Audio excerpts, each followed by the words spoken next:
So we're going to start out talking about the cytosol and some of the things that happen in the cytosol. So we'll start by defining it. It's really, again, that solution that fills the inside of the cell. It's often used interchangeably with the term cytoplasm. There's a little bit of a difference in the sense that the cytoplasm can also include the organelles rather than just the fluid. Oftentimes you can think of cytoplasm as just really meaning inside of the cell, period, whereas the cytosol is specifically referring to the fluid. So if I look at this figure here, the yellow is the cytosol, it's the fluid, whereas this whole thing, this whole inside area is the cytoplasm. It includes the cytosol, which is the yellow, and all of these organelles. But again, a lot of times in practical applications, those terms are often used interchangeably. So there's a lot going on in the cytosol. The first piece of it is metabolism. So metabolism means all of the chemical reactions that are happening in the cell. This can be the breakdown of molecules, which is called catabolism, or it can be the making of molecules, which is called anabolism. So examples, catabolism would be the breakdown of sugar to extract energy, whereas anabolism might be the use of extra sugar to make fat, for example. And so the cytoplasm the cytosol is a coordinating area for this. It's going to be where a lot of metabolic processes start. They may finish elsewhere, but they'll often start in the cytosol. We're going to devote 2 chapters, 6 and 7, to metabolism. And so this will come up again later in the semester. The second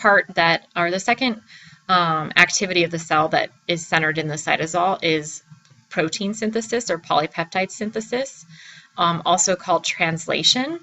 This happens, as I said earlier, in the ribosomes, but the ribosomes are floating around in the cytosol. So ribosomes float in the cytosol, so we can say that translation is also happening in the cytosol. This process is going to take the genetic information and convert it into a protein sequence. And again, this is a topic that we'll return to and dedicate a whole chapter to later on in this semester, so I won't talk about it anymore here at this time. The third important part of the cytosol, and one that we will talk in great depth about today, is the cytoskeleton. Cytoskeleton literally means cell skeleton. And so that gives you some idea of what it does. It's providing structure and facilitating movement in the cell. So we'll now take a look at the cytoskeleton in more detail. So the cytoskeleton, again, is the skeleton of the cell, and instead of bones, it's made out of protein filaments. Filament is a word that means like thread or fiber, and it's telling you that they're fibers made out of proteins. There's 3 types: microtubules, intermediate filaments, and actin filaments. Microtubules are particularly important in cilia and flagella, which are structures that are going to allow cells to move. They're also important in cell division, which we'll talk about, again, a whole chapter dedicated to it later on in the semester. Intermediate filaments are a lot more like the stable part of the cytoskeleton. That's more just there for structure. It's not going to contribute to movement of any kind. And then the last one here is actin filaments. They also were historically known as microfilaments because they're small. And these are also important for certain kinds of movement. So let's take a look at these in a little more detail in a figure from your text. So microtubules get this name because they're going to make a hollow tube. So each one of these little dots in this figure is a different protein. So this is actually made of hundreds of protein subunits that come together to form a hollow tube. So a long hollow tube running the whole distance of the cell. So you can see that here. So these blue fibers running across the cell, these are long fibers of microtubules. Microtubules are important for cell shape. They're important for cilia and flagella, so that's movement of the cell. They're important for cell division, which we'll talk about later on in this semester. So I'm just going to start writing some functions over here on the side. So cell shape, cell movement, so that's cilia and flagella, and movement of materials inside the cell,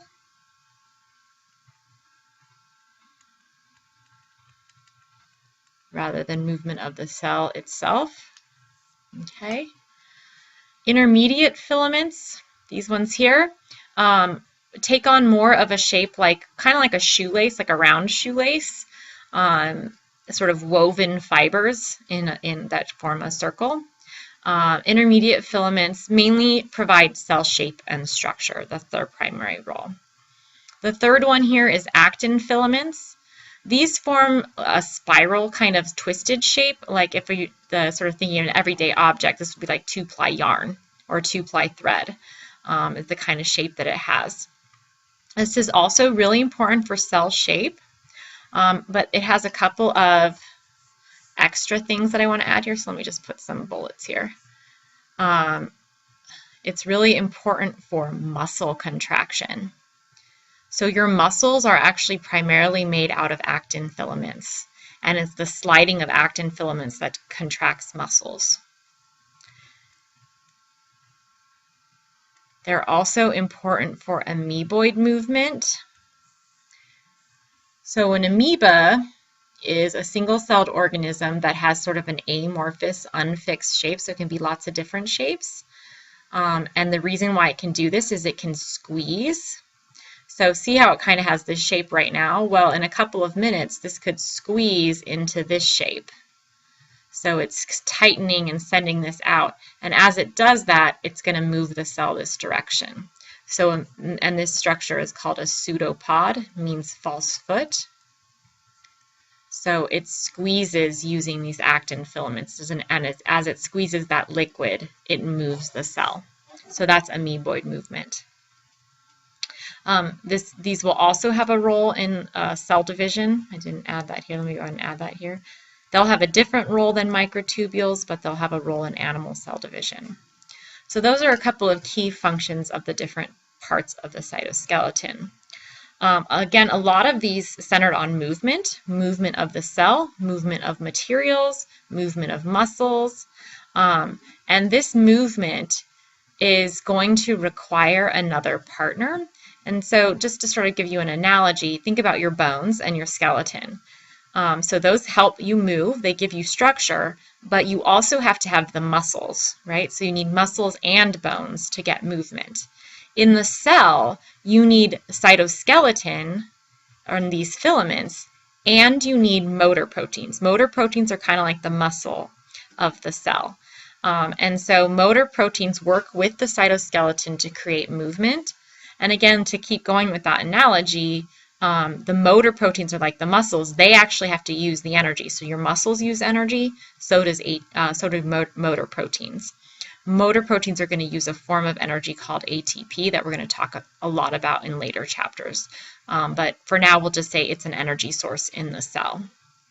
The motor proteins are really fascinating. They have a very particular structure of 3 distinct parts, and I use my hand as an analogy, so I'm just going to hold it up in front of my face here so you can see it. This is the head, this is the hinge, right? Notice it can swing back and forth, and this part of my arm, let's try to do this here to the camera, is the tail. So that hinge can swing, and that's what's going to facilitate movement. So motor proteins are going to be able to do 3 different kinds of movement. They can move cargo from one location to cell. This is going to be the walking that the motor protein can do. The motor protein can stay in one place but hang on to something else and shift it back and forth. This is what happens in muscle contraction. And then the motor protein can be stuck in one place, not able to move anything. And when it tries to when it tries to move its hinge, it's going to bend a structure. And that's what happens in cilia and flagella. So let's take a look at the figure here. So the 3 types of movement are illustrated here, here, and here. So I'm going to walk you through them one more time. So motor proteins, and these are these parts here, and can carry cargo. So they're kind of like a truck. They've got cargo on their back, and then these are the motor proteins. The cytoskeleton is the road. So the motor proteins are going to walk along this road carrying the cargo. They walk along by doing this. I'm going to use my hand again here. So they sit down, and then they lift up, they bend their hinge, and walk forward. and then they lift up again, bend their hinge, drop down forward. It's just like walking with your leg.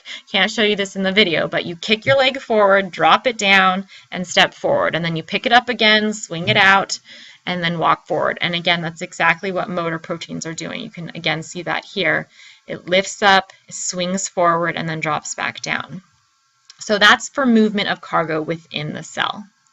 The second one here is muscle contractions, and so again I'm going to use my hand here. So in muscle contractions, you've got a cytoskeletal filament that I'm going to hang on to. I'm not going to let go of it and walk. Instead, I'm going to swing my hinge, and when I swing my hinge, the filament gets just moved back and forth. The filament is the pen in my hand. So as the hinge moves, it shifts the filament front and back, and that's muscle contraction. As you flex your muscles, you're contracting those muscles and releasing them. That's actually filaments shifting back and forth as the motor protein bends its hinge. The last one is much harder to visualize, and so I don't really have a hand example for you, but you have cytoskeletal filaments here, and then the motor protein is stuck in between them, so it can't move at all.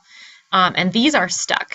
And so what happens is the motor protein tries to bend, but it can't really move because it's stuck. So it just tries to bend it, and that force of its bending causes an undulation in the whole structure. I mean, the best analogy I can give you is if you've ever been inside of a tall building when the wind is blowing. The way that the structure is designed, the force of the movement of the wind causes the whole building to undulate. And you can actually feel it if you're at the top of the building. So cilia and flagella are going to undulate like this. And the reason why they undulate is because of the force. So inside of my arm, you know, if this was the cilia or flagella, there's a motor protein trying to move and it can't. And so it just sends this rocking movement down the whole structure. So flagella and cilia, again, they're this complex structure, and you don't need to memorize the structure. It is described in your textbook if you're curious about it. But it's a specialized structure that is able to send the force of the movement of motor proteins down this whole structure and cause it to undulate.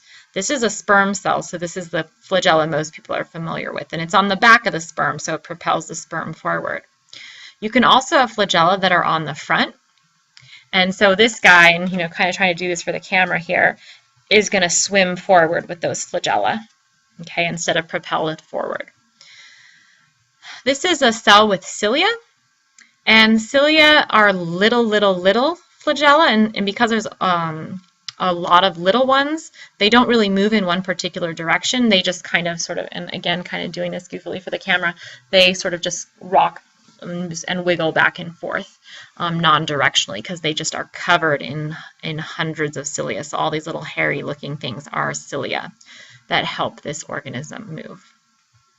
So again, flagella and cilia are, just to summarize, a combination of the cytoskeleton and motor proteins that cause the whole structure to undulate and allow cells to move, either forwards or by swimming forwards or just kind of undulating back and forth with many cilia. So that is a summary of all the different things that go on in the cytosol, many of which we'll come back to later on in the semester.